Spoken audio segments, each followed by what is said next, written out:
As you and your students work on projects and digital content, you may want to include different types of images. Use the camera built into Google Slides and Drawings to drop images directly into your work. In a Google slideshow or a Google drawing, choose the image icon on the toolbar and click Camera. From here, the camera on the device will open and you can take pictures of your work or of yourself,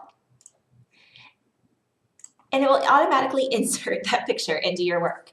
You can double click to crop out any parts of the image that you may not want, resize to make it take up more space on your computer, or choose the format options to change the treatment or transparency or anything like that. You can also use things like shapes to emphasize or highlight a certain part of the image, arrows to point things out, or text boxes to label and annotate parts of your image. I really hope that this is something that you could see using with your students in your classroom and really having them get creative with the types of things that they can put into a slideshow or a drawing.